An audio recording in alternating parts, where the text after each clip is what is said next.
here to speak about the subject of anti-Semitism, anti-Zionism, and the whole context, the academic context on different areas. This event was co-organized and is co-hosted by the International Institute for Education, Research and Antisemitism, which I'm part of. My name is Stoller, and also from the American Jewish Community Berlin office and the Amadeo Antonio Foundation, which has been already mentioned before. So, to start with, we discussed a few topics we could speak about today. The idea is to start a conversation here and then to open at a certain point the floor to you. And going in two directions. The one is the academic area in general, and anti-Semitism and anti-Zionism in the academic area. And afterwards, specifically speaking about research on anti-Semitism and academia and the challenges there, because as you might know, David Hirsh recently founded, together with other colleagues, a center in London dealing with anti-Semitism. There was just the inauguration conference during the summer, or a couple of months ago, and it's a very important step also for the UK, because in the UK there are challenges, as in many places in Europe, dealing with research on anti-Semitism and let's frame it as the hegemonic war on defining anti-Semitism, who's able to define what anti-Semitism is and who's not, and what kind of Jewish perspectives are being heard and which are not heard. So it's a huge battle on the definition of anti-Semitism, as well on the research on anti-Semitism.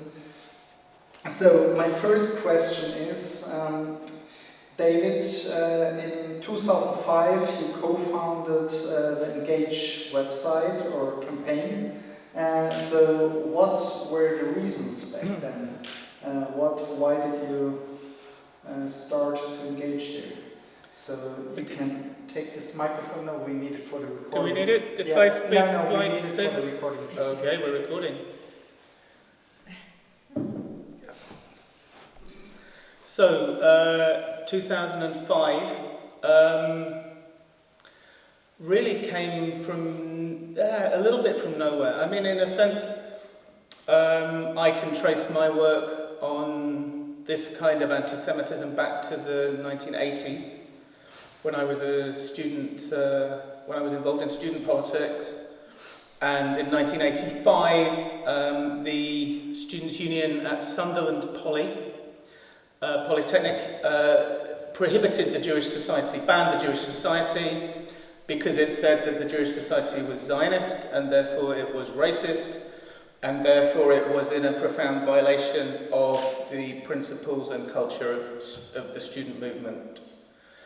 And so I remember very well at that time fighting those battles. I didn't fight as a Jew, I fought as someone who was part of that left milieu, actually.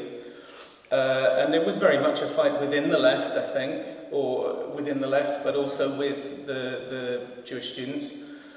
And I learnt something quite important about how this anti-Semitism works. I would say, actually, that after that, through the years of the peace process and the PLO's recognition of Israel and all of that, I think things calmed down to some extent. At least most people hoped that there would be a peace between the Israelis and the Palestinians. I think at least most people on the left. But underneath that, there were always people who rejected the existence of Israel as an essential and unchangeable evil.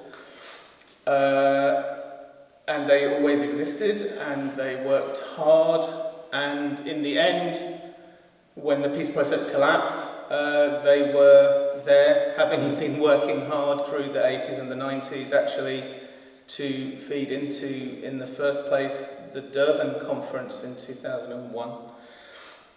So I could talk a lot about Durban, but Durban was a kind of a renaissance, statement of that old politics, the 1970s Zionism is racism politics, when it portrayed itself as having emerged from a politics of peace and having shown that the politics of peace was in fact a kind of Israeli plot to take more land and to not make peace. So the anti-Semitic politics of denouncing Israel as a kind of unique evil on the planet re-emerged at Durban, and then the boycott campaign was started actually in Britain in 2003, I think. And there's a very nice quote, there's a couple of nice quotes actually. One was from one of the key activists who was called Sue Blackwell, who said that in 2003 the boycott campaign, the campaign to boycott Israeli universities lost the vote within the British academic trade unions. And it lost the vote because they didn't have a call from the oppressed. So they were portraying themselves to be following in the tradition of the anti-apartheid movement, and the anti-apartheid movement was always very careful to say that the boycott is the call of the ANC, and the ANC is the, whatever it was, the sole legitimate voice of the South African nation, which was already kind of rather problematic politics. I can't bear that word, problematic, actually, but I can go into that in detail if anybody's interested. But Sue Blackwell said the problem was we didn't have a call from the oppressed, from the Palestinians, for a boycott. And remember that when people say that the boycott was invented in Palestine and was a call from Palestinians for solidarity, because it never was. It was a bunch of British academics who were trying to institute a boycott, and they failed. And then they went to Palestine and they said to various Palestinians that they knew, we should have a boycott call from Palestine, and we should portray it as the call of the oppressed, and that's how we will win our boycott next time. And next time was 2005, and that was when I got involved, really. I'd been busy, you know, I'd been kind of doing a PhD and getting a career and having children. And then suddenly, actually there were quite a lot of people at that time who were of my generation who were ready for politics again, actually. After the Iraq War, for example, when the whole notion of building a democratic Iraq was kind of made a disgraceful pro-imperialist, collaborationist politics. So people I knew were coming back, and there was this motion to boycott 3 Israeli universities in 2005. One thing I would say about that, which is that at that time I felt very comfortable, and I was very pleased to be a member of the faculty at Goldsmiths. Goldsmiths was very cool, it was very radical, and I was pleased with myself. I would look around staff meetings and I would think, wow, I'm one of these people now. You know, I was very proud to be there. And my experience over the next year or so was that suddenly I ceased to be one of these people. Why? Because I opposed the boycott, which I thought it would be fun, you know. I thought we'd have some politics and have some arguments and talk a little bit about anti-Semitism and talk a little bit about Israel and Palestine and the politics of peace. I thought it would be fun and we would win. But what actually happened was that it was not fun and we did not win.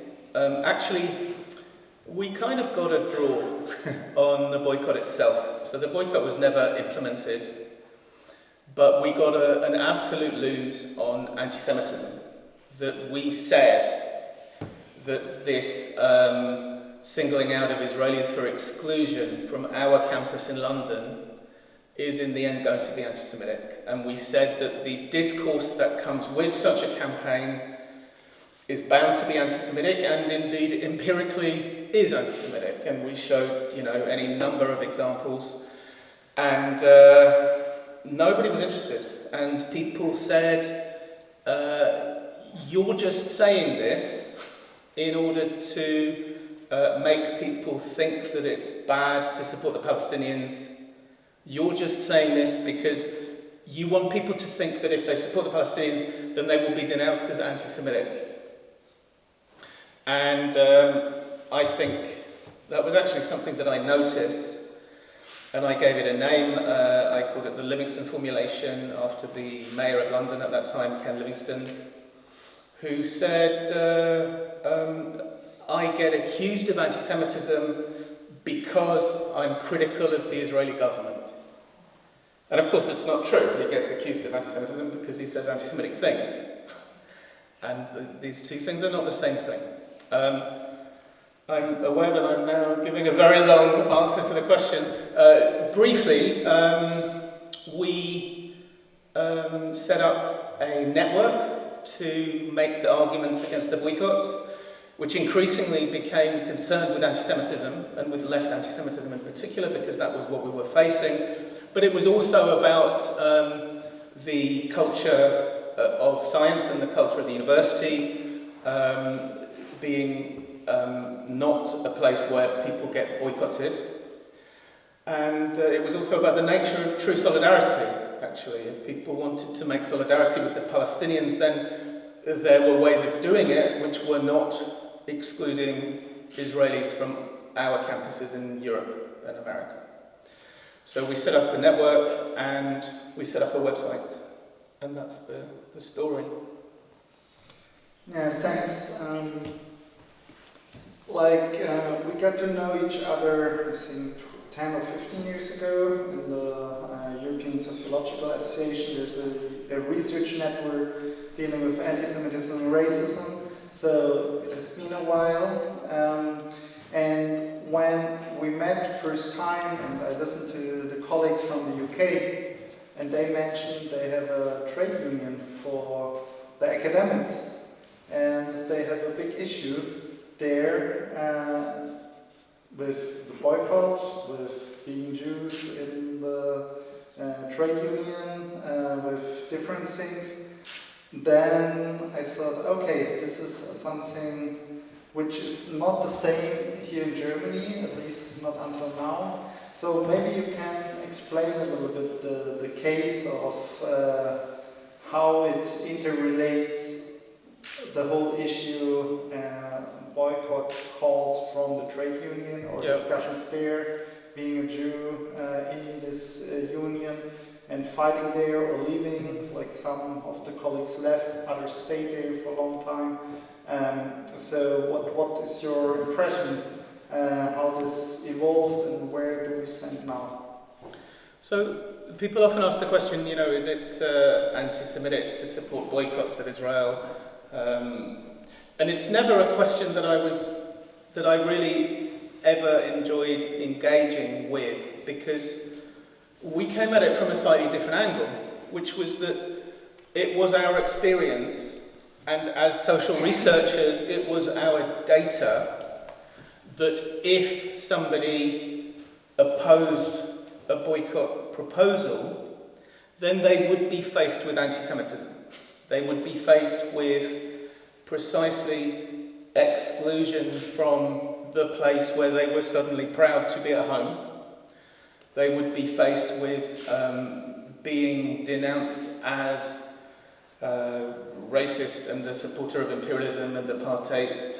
Even last year, the president of our Students' Union, where I teach, the person who is formally paid to speak for our students, denounced me as a far-right white supremacist.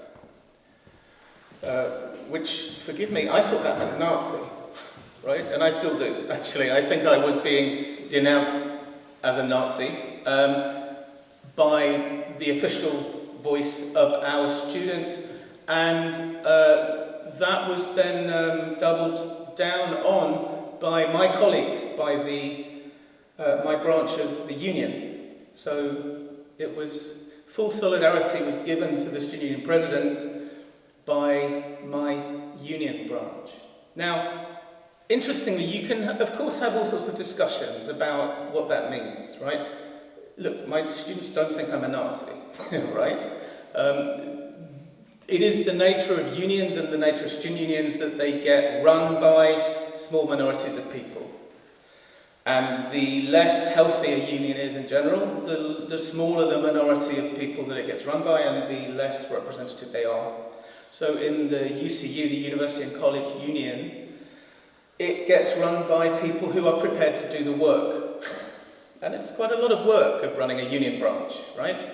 And, you know, academics in general don't do it because they're busy. So people who do it are people who work in the library or who do other jobs in the university and are basically bored, and the UCU becomes their community. So in exchange for doing the kind of ordinary work of running the branch, you then get to go to UCU Congress once a year and to vote for your favourite thing, whether it be the Cuba Solidarity Campaign or the boycott of Israel or whatever it may be. And I remember very clearly being at UCU Congresses, and they were quite big events. There were sort of, 300, 400, 500 people there, and not representative, but formally representative. And they were very boring, you know, they talked endlessly about, the sorts of rather dull things that trade unions should speak about. And then the president would stand up and make a speech about Palestine. And suddenly the Palestine debate was coming. Everybody woke up, right? Everyone in the audience woke up and got excited because this was going to be fun and exciting. And then generally an anti-Zionist Jewish colleague would stand up and would say, we need to be courageous. We need to stand up for the voice of the Palestinians, even though we know that we will be denounced in all sorts of terrible ways as anti-Semitic, or the whole of the power of the Israel lobby will be mobilized against us. And nowadays people talk about the neo-liberal agenda in universities, which is to privatize and to make cuts and to marketize and to move against people who are radical, and people who are radical are recognized because they support Palestine. So that's the atmosphere. But what I want to say just at this moment is a very sleepy and boring conference would suddenly get excited. And it was excited because I always thought it was a kind of infantilization, a kind of self-infantilization, that people would suddenly be pitted against the grown-ups who were telling them that a boycott wasn't a very good idea, and actually they should do the really tough, hard work of teaching in a Palestinian university, for example, or of raising money for books in a Palestinian university, or various kinds of actual solidarity. They weren't into that. They were into kind of courageous statements against the grown-ups. So there were all sorts of ways in which anti-Semitism came in and through and around the BDS debate. One of which is interesting is that you have the kind of smart anti-racist anti-Zionists, the people who denounce anti-Semitism and the people who say we're only against Zionism but not against Jews. How very dare you even think that? But what always happens is that people who are not so smart and sophisticated, they get engaged with the emotion of it and they start saying anti-Semitic things. So somebody will say,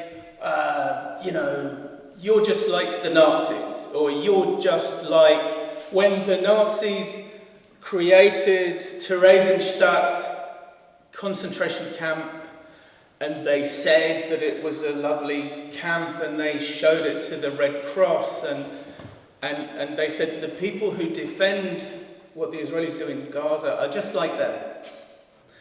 Or they say that Jewish supremacism, Jewish racism comes from the Talmud, and from the Torah, which describes the Jews as the chosen people, and look at them in Palestine, they still think they're chosen, they think they're better than everybody else.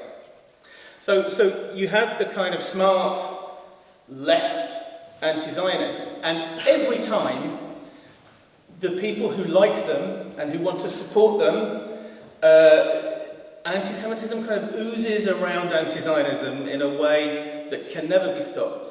And that's not just random, right? That's not just people who are not getting the message.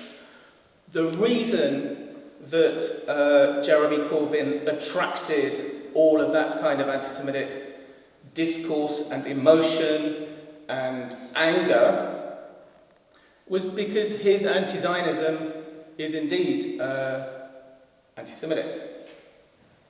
So that's one sense in which it's one kind of observation you can make, that nice, clean, anti-racist anti-Zionism never stays clean. It always attracts people who would like to bully Luciana Berger out of her seat in Liverpool, or other MPs, or I mentioned Luciana because she was a Labour MP and a Jewish woman. In fact, there were 2 Jewish woman MPs in Liverpool, and Liverpool thinks of itself as being very cool and left-wing, and excuse me, but I'm an Arsenal fan, so I have a particular thing about Liverpool at the moment. But what happened in Liverpool was that the 2 Jewish woman MPs were driven out of the party. They were subjected to such anti-Semitic campaigns that they could not carry on. And some of it was from, anti-racist, anti-Zionists who said, you are representing the interests of the Tories and the Trumpists and of imperialism and of apartheid.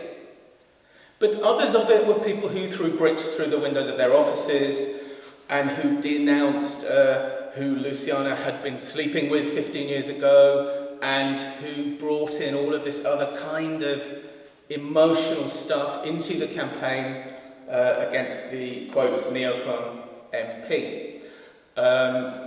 And one of the things we noticed, which was kind of obvious really, is that there's a particular intersection between misogyny and anti-Semitism. And it was the Jewish women in the Labour Party who got a particular kind of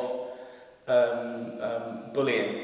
I can say more about that too. So there are lots of ways in which anti-Semitism shows itself, but I think that fundamentally anti-Semitism is about the moment when Jews who thought that they were at home suddenly realise that they're not at home. And in a sense, that is the story of German Jews.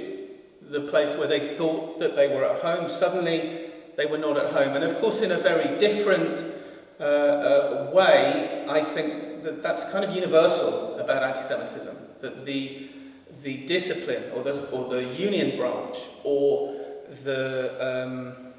I heard a story, I won't go on, but I heard a story once from a woman who had been born in Britain, actually, because her father was a Czech fighter pilot, and a lot of the pilots from Poland and Czech came to Britain and they fought the war against the Nazis, and her daddy was a big war hero and she was born in Britain, and then daddy went back quickly to Czechoslovakia to build socialism because he was a believer, and he went back to Prague to participate in the building of socialism. And of course, anybody who knows that history will know that by 1951, Slansky and 11 of his Jewish colleagues were hanged, accused of treason and bourgeois Jewish nationalism. And this woman's father was not hanged, but he was sent to the uranium mines in Czech and emerged 11 years later with lung cancer. I keep meaning actually to check that they do have uranium mines in Czechoslovakia, to check that this story is precisely as she told it to me. But anyway, the point being, he thought he was at home in the socialist movement in Czechoslovakia, the successful war hero, fighter pilot, and within 5 years was shown that he absolutely was not at home. And in a much less dramatic and of course a much less dangerous way, I feel that we discovered that in our disciplines and in our trade unions, that we were transformed from being sociologists, for example, into being Zionist sociologists, which meant not sociologists. It meant fake, dishonest people who are skilled at using the language of sociology in the service of apartheid. So I moved from being one of them to being one of them. Why? Because I opposed the boycott. And of course the way the boycott was set up was very binary. Either you support the Palestinians, and if you do, you support the boycott, or you oppose the boycott and then you support the Israelis and then you support racism. So those are a few of the ways in which anti-Semitism comes through anti-Zionism. And those are not, it's not philosophical, although we could also talk about the philosophy, but it's not philosophical, it's empirical. That we saw and we experienced anti-Semitism because we stood up and tried to make the case against anti-Zionism. One other thing I noticed, which is to a certain extent a little bit different to the German discourse, is the perception in the left of Islamist movement, Arab nationalism, Pan-Arabism, the underdogs who fight against the Americans and so on. I think there are certain similarities, but what I learned also from the history of Jeremy Corbyn, it has been always also the case that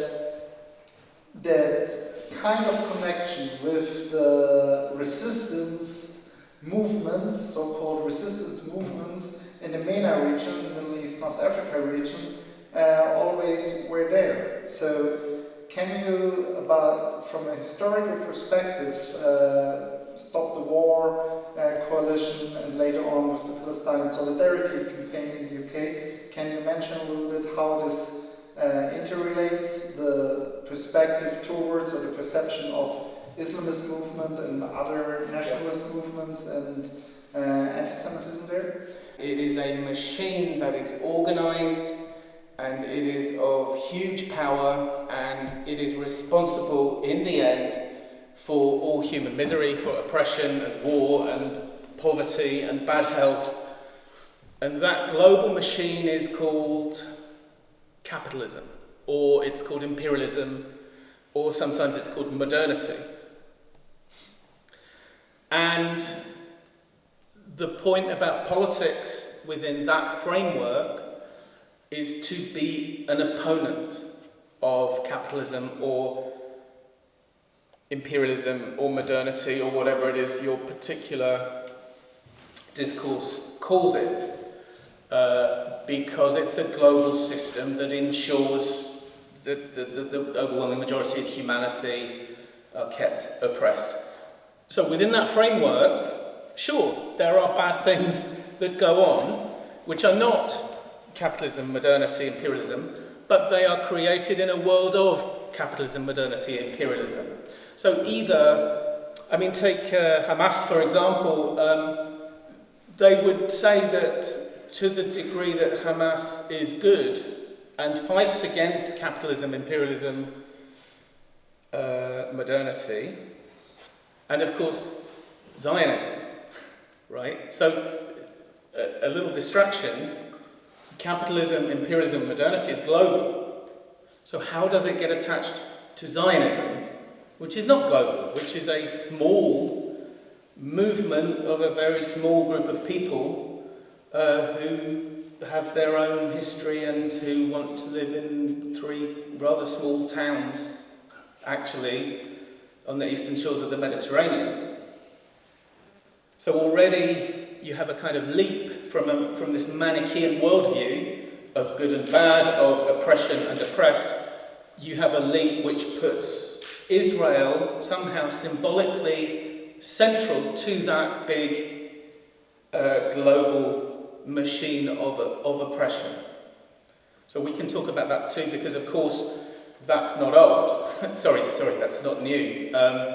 The idea that the Jews are somehow key to capitalism or to evil, or the idea that we define and perform our own goodness in relation to something that the Jews are doing.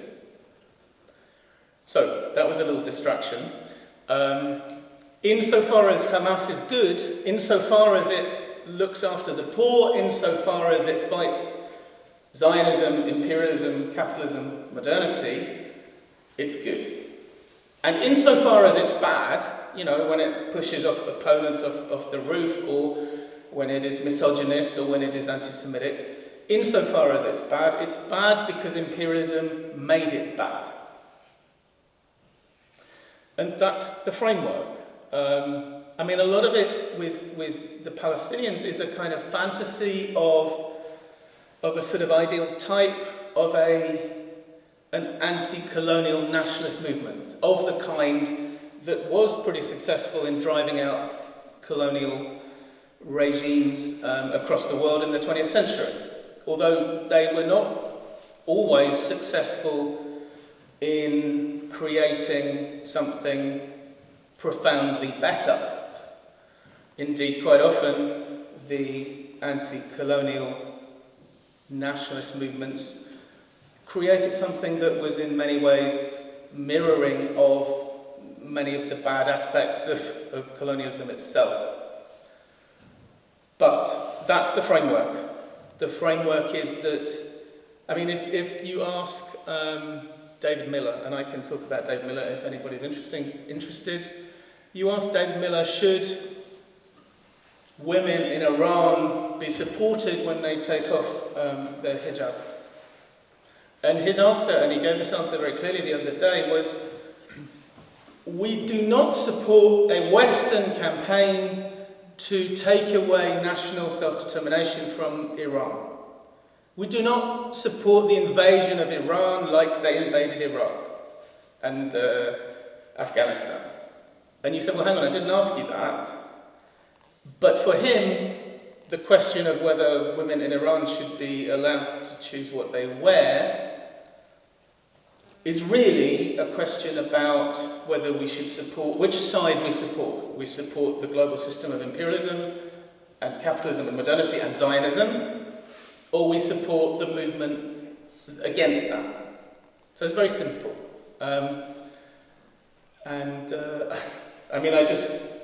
No, I won't say that. Okay, I put you another question before going into this direction. So, in the UK, from a German perspective, there's certain discourse in the UK, in the US, and how different movements or political movements relate towards boycotts of Israel and so on. From a British perspective, what would you say is the influence from the US, or how the UK discourse influences the US discourse? So people used to ask us, why are you so upset about a few hundred, supporters of boycotts and the Cuban Solidarity campaign in the Union? Why do you care? Just leave them alone. They're silly. And we always felt that if you just leave them alone to grow, then they will grow. And that is what they did. Because we could not defeat them politically, they grew. And they grew through the other trade unions, and they grew into the Labour Party itself in Britain, and for a number of other very strange reasons, in a very strange moment of populism, actually. They quite sort of unexpectedly took power in the Labour Party. So having said we predicted it, I'm now saying it was unexpected, and that's always the case, that when things I predict happen, I'm shocked all over again, and I'm shocked that I was right, and I'm shocked that because everybody tells me that I'm too hysterical, and that I'm always making terrible predictions, and when they actually come true, and you do see them coming true, you see things happening which would not have been able to happen 5 years ago. People talk about the frog boiling in water that doesn't notice it's getting hotter and hotter, but if you just chuck it in the warm water, it'll get out quick, right? Because, but we notice that things get, and it's not a catastrophe, right? It's not whatever, 1933, it's not catastrophic. It's just that anti-Semitism is a little more mainstream than it was last year. That's not entirely true, because in Britain, in the Labour Party, it was defeated, although what was it defeated by? It was defeated by Boris Johnson and his Brexit. And what did his Brexit say? His Brexit said, there is a liberal, globalist, cosmopolitan, educated elite, mainly in North London, and mainly lawyers, who do not understand the true wishes and situation of the British people. So, anybody who, interestingly, that kind of right populism didn't become anti-Semitic, but anyone who knows anything about anti-Semitism knows that the potential is clear, and that kind of populism is conspiracy fantasy, that the people who are responsible for everything that goes wrong in Britain are the foreigners in Brussels, who bring in foreigners of different colours, and the people at home who support the foreigners, who are the cosmopolitans and the educated and the liberal elites. So Corbyn was the leader of the Labour Party, and it was. A lot of people always said, well, this is a disaster because it means that we'll never have a Labour government. That when Corbyn is the leader, we can't have a Labour government, so we're stuck with the right. And there was something in that, but there was always the possibility that they were wrong and that Corbyn could win. Actually, it was real. So he didn't win, but so people may say, and a lot of people in Britain will think that actually that has been seen off, that's been defeated, and politically it has been defeated. That the anti-Semites are leaving the Labour Party, and the structures of the Labour Party are not really allowing it, and they're not voting for it anymore. But the politics and the intellectual underpinnings of it are still very much alive. Interestingly, at the last Labour Party conference, there was a debate, or not even a debate, but speeches against anti-Semitism. We've turned the corner, we've shut the door, we've actually brought back one of the women MPs from Liverpool. Oh gosh, I can't remember her. She'll kill me when she finds out I can remember her name. It's not Luciana, it's... Anyway, it'll come back to me in a minute. I'm getting old. So everybody cheered, right? We've defeated anti-Semitism. And then the next day there was the Israel-Palestine debate, quotes. And out come the Palestinian flags. Well, that's fine, because a Palestinian flag is a symbol of Palestinian liberation and independence, is it not? Well, not always. Sometimes it's a symbol of wanting to boycott Israel as being a unique evil on the planet, and sometimes the whole Labour Party conference performs its identity in relation to Israel and Palestine. And so what happens politically in the Labour Party now is that people speak against anti-Semitism, and anti-Semitism is prohibited, but they embrace quite a lot of the political and intellectual underpinnings of anti-Semitism at the same time, and they don't understand it. In fact, there must be many, many people in the Labour Party who don't think that Corbyn was anti-Semitic, and who do think that it was a bit of a lie told by Israel, but who understand now that if you don't do what the Jews say, then you won't win the general election. There's plenty of that around. So, in terms of relating to other places, I think that's really interesting. America is, of course, quite focused on its notion of race which comes from its own particular history, and possibly one might say that race in America is foundational in the sense that anti-Semitism is foundational in Europe. Or one might say that race in America is really only thought through in relation to colour, to the black-white binary, which again translates into this global binary of imperialism and anti-imperialism, that the global oppressive force is white and the oppressed are non-white. And so quite often in America you get that kind of colour binary coming to dominate, so that's how you get people in America saying that the murder or the killing of George Floyd was racist, but it was related to Palestine, and in fact the Minnesota cops who killed George Floyd learned how to kill black men in America from the Zionists. As if American cops needed to be taught how to kill black men in America by Zionists. It's a kind of extraordinary claim, but it kind of seems to make a certain kind of common sense. So that kind of binary politics is quite big in America, and also, I mean, we could talk about the theory of intersectionality at some length, but really what's happened is that intersectionality has kind of been reversed. So originally, Kimberly Crenshaw said actually that the experience of black women in America cannot just be predicted from the experience of women of sexism and men of racism, but it's a particular thing, right? It's different. And in order to understand what's happening to black women in America and to listen to them, you have to understand that at the intersection of race and gender is something new. Now, that's a very important piece of knowledge. The problem, of course, is that there are infinite intersections, and politics likes structure. It likes one intersection, it likes one power structure.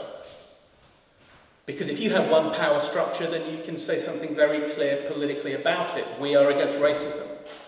If you have 2 or 3 or 4 intersections, or if you have 100 intersections, then you end up with just individual human beings who are all unique and who all face the world in a unique way. And that's very sensitive to each particular human being, but it's very insensitive to the requirements of liberation politics, which says that we have to be attentive to the things that people have in common so that they can defend themselves in common. So what's actually happened is that the kind of ideology of intersectionality has overturned the original meaning of intersectionality, which was, let's look at complexity and let's look at particularity, and intersectionality has come to mean the opposite, which is, let's not look at particularity, but let's create a kind of a pattern or a hierarchy of oppression, and so we know who's oppressed and who's more oppressed than who. And so it's as if the way that intersectionality is often used is now opposite to how to the really interesting thing about it. And of course, what's that got to do with Zionism and anti-Zionism and anti-Semitism? Well, what it has to do is back to the original binary, which was capitalism, imperialism, modernity, and Zionism as being the global force of oppression, so that being Jewish is no longer a part of that kind of intersectionality way of thinking. Or, to be very clear to the lovely anti-racist anti-Zionists, you can be Jewish and part of the intersectional response to global oppression, but you cannot bring a Star of David with you, because a Star of David has become a Zionist symbol, and therefore a symbol of apartheid and racism and oppression. And if you bring a feminist or a lesbian or a gay flag with you, which has a Star of David on it, then it becomes symbolic of oppression, and it becomes a threat to the Palestinian women around you. So, a kind of, firstly, you make race and racism just about colour, which it isn't. Race and racism is quite a complex social formation, actually. It's the creation of certain people as being deficient and others as being powerful. But if you make it just about colour, and then you make intersectionality just about being on the right side of various kinds of oppression binaries, then you lose what was interesting about left politics, about Marxist politics, and about liberational politics.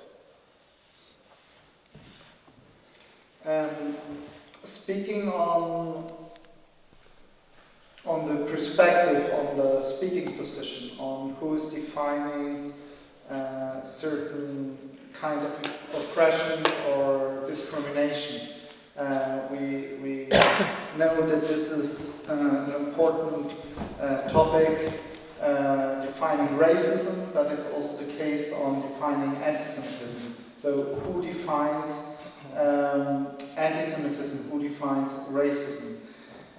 If we look at the definition and the hegemonic battle on who defines anti-Semitism, we saw over the last 2 decades certain developments, starting with OCE process on the one hand, where anti-Semitism was taken serious since the beginning of the 2000s, a little bit at least. Then we saw a parallel process starting with talking about Islamophobia, which was pushed by the MENA region countries specifically to be considered. And we had a battle also on defining anti-Semitism, which at the beginning was the UMC definition, the European Union Monitoring Center definition, working definition on anti-Semitism, which later on became the IRA anti-Semitism definition, which now has been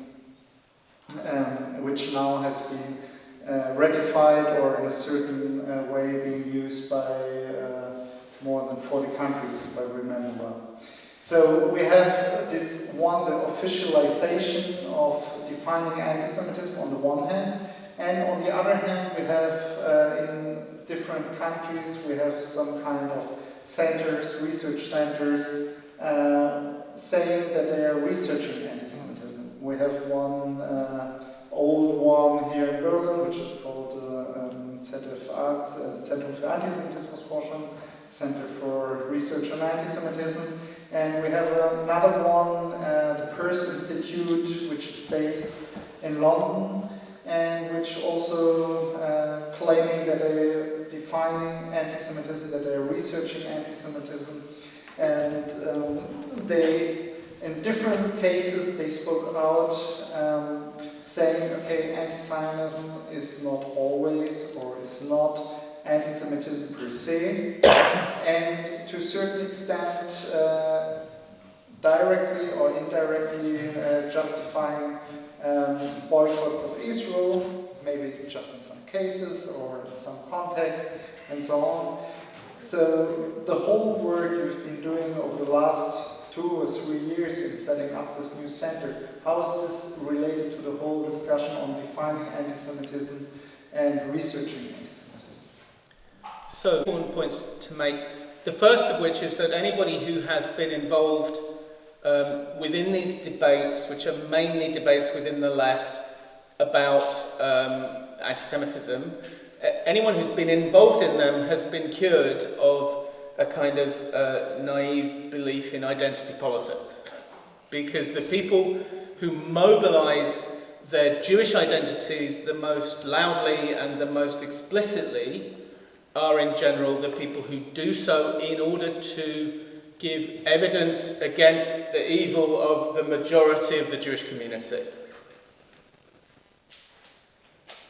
So most people, when they say, they raise identity politics, they say, as I said just now, black women in America had a particular understanding of the plight of black women, which you could not have got just from talking to black men or from white women.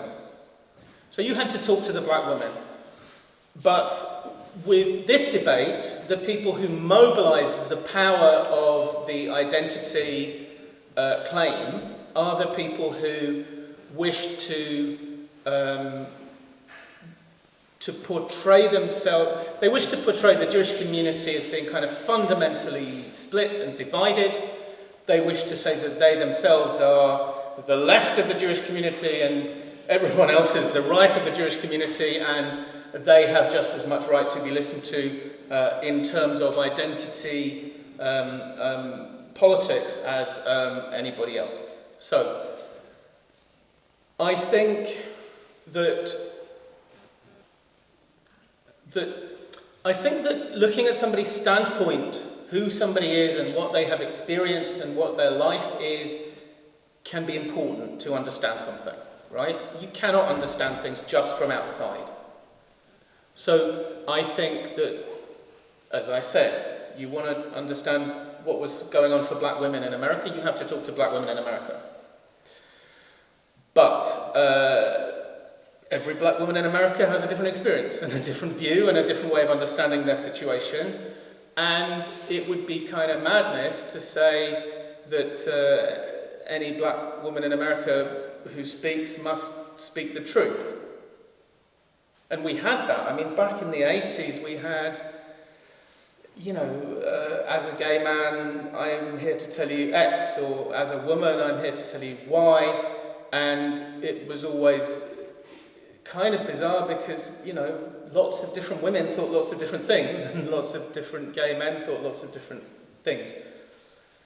So I think there's something important in standpoint theory, in the idea that you have to take seriously people's experience, but it's not a simple kind of truth claim, right? So if you ask me who has the right to define anti-Semitism, I would say somebody who understands anti-Semitism. And understanding anti-Semitism also almost certainly requires that you talk to Jews about it. that you take what they say seriously, although you understand that there is a diversity and there are disagreements. The point about IRA, the IRA definition, I think is very simple. IRA came from the fallout of the Durban Conference, which I mentioned earlier on.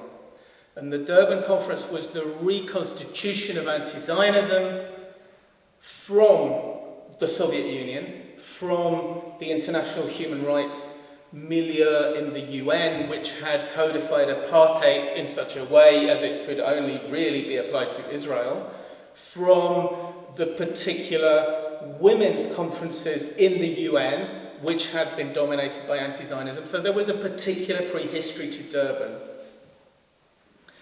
And the experience of anti-racist activists at Durban was that Durban allowed and licensed and hosted anti-Semitism. And that people who spoke out about anti-Semitism at that global conference were completely marginalized and were denounced as oppressors.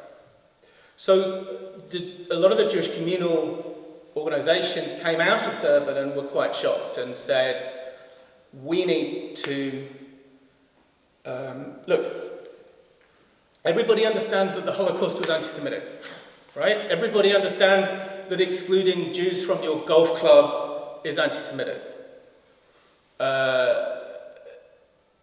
A lot of anti-Semitism was, or at least seemed to be, kind of straightforward. But this kind of anti-Semitism didn't. And this kind of anti-Semitism was coming from the global anti-racist conference, the Global Conference on Racism, of young people, of NGOs, and of governments. So the Jewish NGOs came out of there and they said, we need to make clear that this kind of anti-Semitism is also anti-Semitic, that anti-Zionist anti-Semitism is also anti-Semitism. And that's what IIRA does. IIRA says that anti-Zionist anti-Semitism is real and it is significant, and generally it looks like this, and it gives you however many examples there are. But then it warns you, and it says you must only make a determination about a particular case according to context. And it warns you, criticism of Israel, similar to criticism of any other country, is not anti-Semitic. So actually, IIRA is a very, very tame document. Very tame document. It says, this thing is real, you should worry about it, but you should be very careful in defining anything anti-Semitic in that way.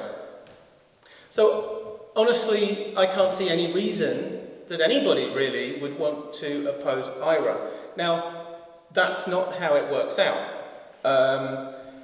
Because of course the people who are anti-Zionist and who don't want to be defined as anti-Semitic, or who don't even want to be in the same room as people being defined as anti-Semitic, are worried about it. And according to the Livingston formulation, the way they articulate it generally is through anti-Semitic conspiracy fantasy, which is, they say, when Jews say that they experience anti-Semitism, you need to watch out. You need to think about what they're really up to.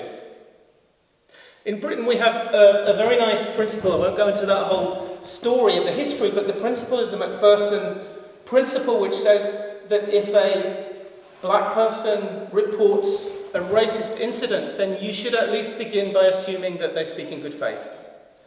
Or when a woman reports harassment or sexual violence or gendered violence, you begin by assuming that they speak in good faith and that they're telling you the truth as they see it. That doesn't mean whatever they say is true. It means that that's the beginning of your investigation, if you're the police, or if you're a school, or if you're whoever it is that has to think about these things. But the Livingston formulation does the opposite. The Livingston formulation says if you hear Jews complaining about anti-Semitism, then probably they're up to something, and probably what they're up to is pretending that they experience anti-Semitism in the hope of delegitimizing and silencing criticism of Israel. To be clear, it's not, the Livingston formulation does not say Jews sometimes get it wrong because of their history and because they're a bit paranoid and because they're a bit silly. They sometimes get it wrong.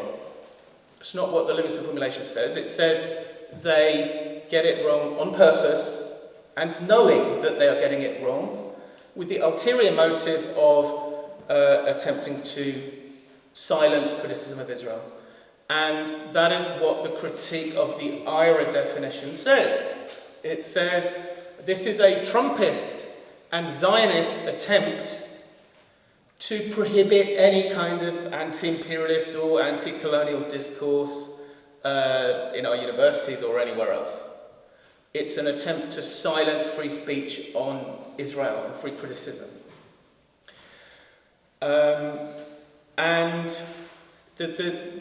So what they did was they went and set up a kind of opposition to IIRA that they called the Jerusalem Declaration. And you'll already notice the name, right, is a name which says, oh, look at us, we're not only Jews, we're not only Israelis, but we're from the very heart of Israel and the very heart of the Torah, Jerusalem. Jerusalem tells you that BDS and outspoken and, I can't remember the terminology, kind of really fierce criticism and calling Israel apartheid or calling it Nazi or calling the people who support Israel supporters of apartheid or calling them Nazis. All of that in and of itself is not anti-Semitic. In and of itself.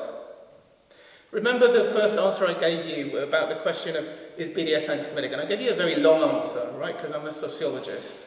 And I told you that the way we answer that question is by doing an empirical investigation of the world and seeing how it operates in the world. But the Jerusalem Declaration doesn't do that. It does the opposite. It says, in and of itself, these elements of rhetoric are not anti-Semitic. What are the elements of rhetoric? The elements of rhetoric are the key elements of anti-Semitic discourse when it's in the complex world, when it's in social movements, when it's in political campaigning.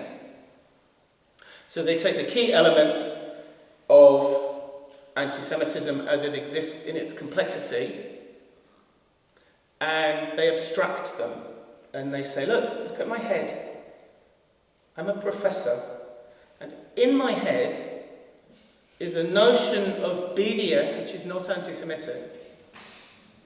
And therefore, I can prove to you that BDS is not in and of itself anti-Semitic. Hurrah! But of course, nothing appears in and of itself. Things only appear in the material world. This is basic Marxism ABC, right? We start with the material world. We start by looking at what happens, and we then theorize, right? We do not start in the head of the professor in Jerusalem, who's flown to Jerusalem in order to make his declaration from Jerusalem. We start by looking at how these elements of discourse really operate in a union, in the Labour Party, on an American campus, in the mouth of Louis Farrakhan, in Iran, in the discussions that happen actually in the world.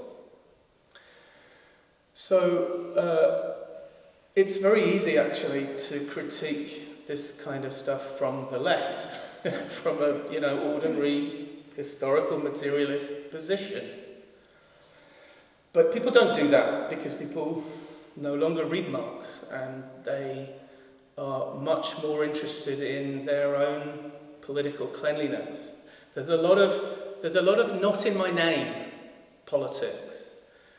And I think not in my name politics comes from a feeling that we cannot change the world. We cannot make the world better. Look at us, we've tried, oh gosh. Look how old I am, and I tried in 1968, and I tried in the 80s, and I tried with Corbyn, and I've tried, and I'm knackered. And we can't change the material world, but what we can do is to say to you, these terrible things in the world happen, but not in my name. I don't support them. I'm clean. Which is quite a kind of caricatured Christian view of things, actually, that doesn't matter what happens in the world, but so long as your own soul is clean, you're fine. That's, I think, quite a lot to do with this kind of politics, that, I don't know what we can do about the cost of living crisis at the moment. It's a real problem, and what we can do about the gas crisis, and what we can do about Ukraine, and what we can do about global warming. But what I can say is that I recycle my yogurt pots, and I have a solar power on my roof of my house, and therefore, whatever disaster happens, it won't be my fault. I'll be clean. I am clean. This is all very religious. Gosh, you're letting me talk too much. So I will put a last question before I open the floor. So we touched on the topic of the relation of anti-colonial discourse and anti-Zionist discourse a little bit. But over the last years, specifically the Holocaust and the remembrance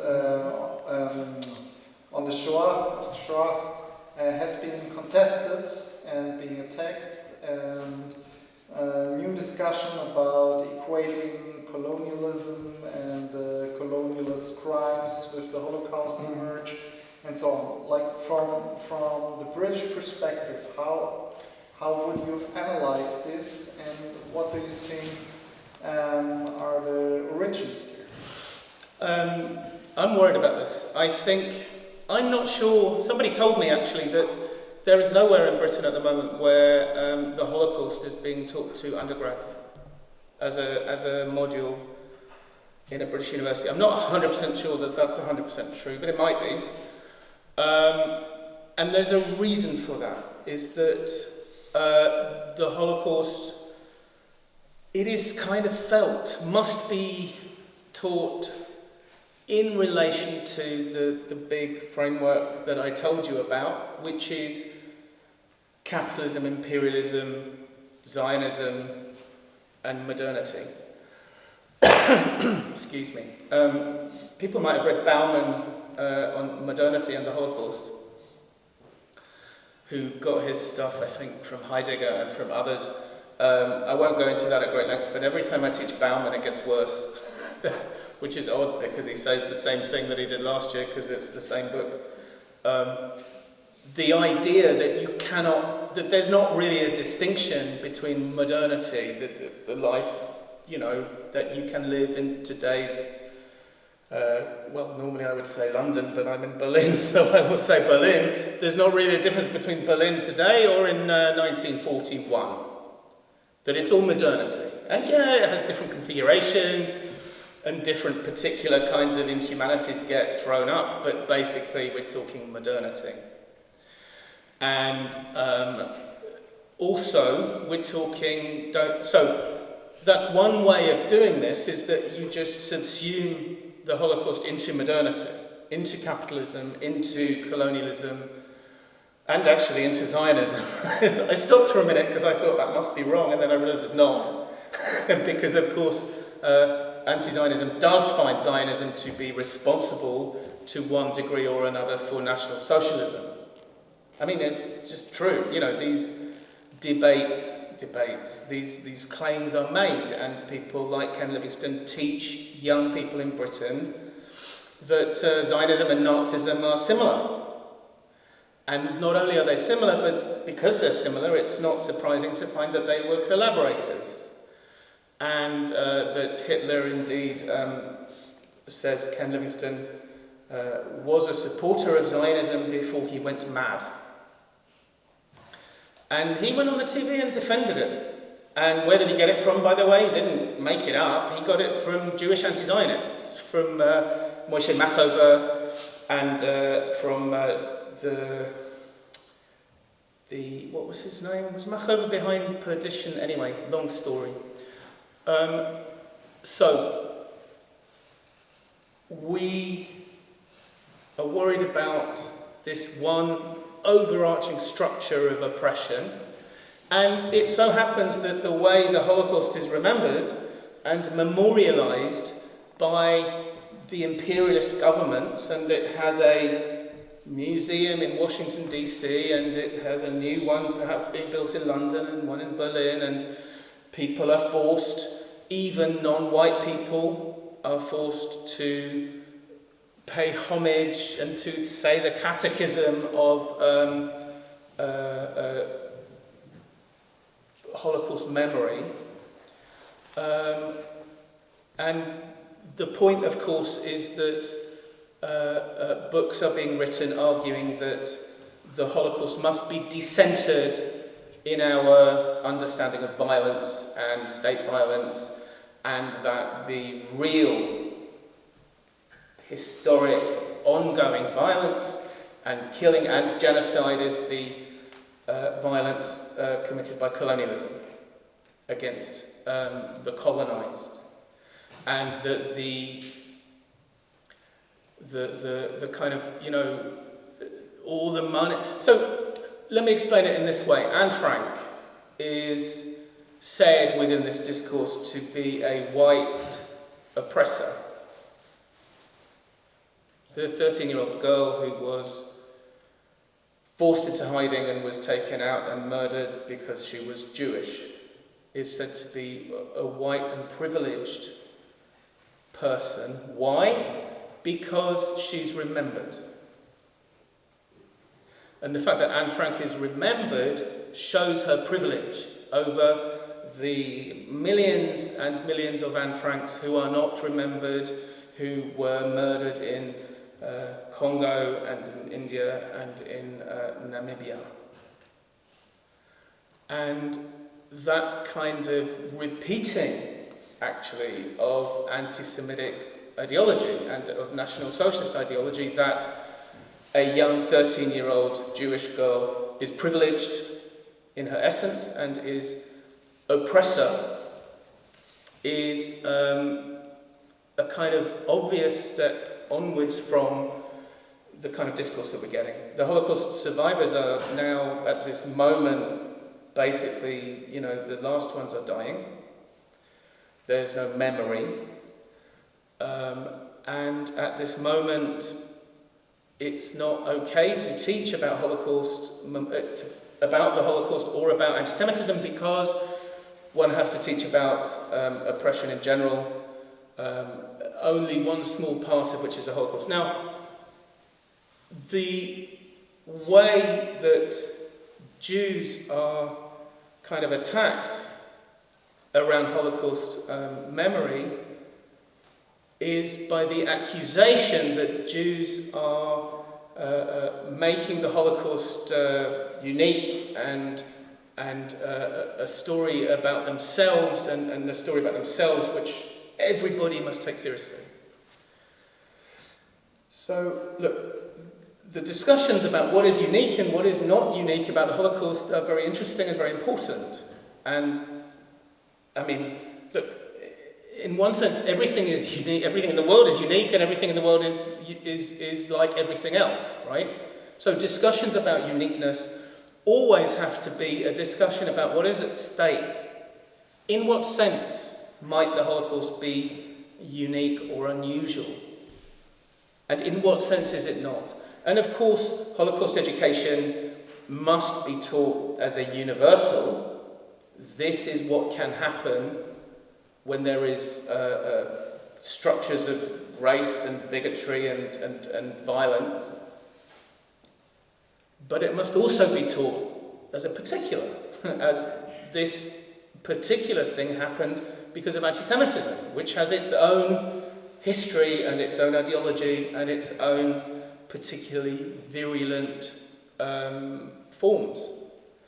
And the history of the Holocaust is not only about people, victims in general, but it's also about Jews, what happened to the Jews of Europe. And of course, that's one question that the anti-Zionists don't want to talk about, is what happened to Jews and what relation that has to the lessons that some of them learned from that. It's always said Desmond Tutu was very kind of trivial about it. I can't believe that my Jewish brothers and sisters have not learned the lessons of the Holocaust. Meaning, they haven't learned that human beings should be good to each other. But of course, in anti-Zionism, the Israelis are the only people who haven't learned. I mean, Europe has moved on, right? Europe is democratic, Europe is a single Europe. But the only people who didn't learn the lessons of the Holocaust are the backward, racist, nationalist, ethnic Israelis. So there's all sorts of things going on in those discussions, but to bring it back to the question, there's a real threat to Holocaust studies as an academic discipline and to genocide studies as an academic discipline. And it's particularly hurtful, actually, because genocide studies was founded largely by Jewish intellectuals who said, in some ways, the Holocaust is not unique, because there are other genocides, and we should study them. And it is those particular Jewish intellectuals, not least Raphael Lemkin himself, who are now being denounced as Zionists, as people who only cared about Jewish interest, who were only writing these theories and histories because of how it could be reused. People in Germany know a little about secondary anti-Semitism, and about the ways in which the Holocaust has been kind of restructured as the new foundation of Jewish power. The Jews are powerful. Anne Frank is powerful because she had her story heard, and her ancestors can do whatever they like to the Palestinians. And that's how the common sense of this discourse goes. So Holocaust studies and genocide studies are in trouble as academic disciplines, and Holocaust memory, therefore, and Holocaust teaching, because how can you teach the Holocaust in schools if you're not allowed to teach it in universities? So more can be said, but it's and just to say a little about our own project, it's that kind of thing that I think we need to address.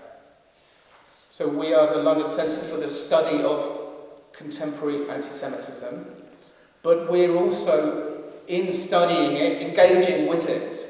We're interested in understanding anti-Semitism, but we're also interested in engaging with anti-Semitic academic books and anti-Semitic academic common senses. So that's what we're trying to do, and it's a huge ambitious project, right? I'm sitting here promising to change the way people think around one of the most symbolic and embedded things that they think, which is that the Israel-Palestine conflict tells us who we are. In Glasgow, when they have football between Celtic and Rangers, one side waves Palestinian flags and the other side waves Israeli flags, because they just borrow the symbols of Israel and Palestine in order to perform their own football identities. It's kind of mad. I will stop there for a minute. So, thank you very much.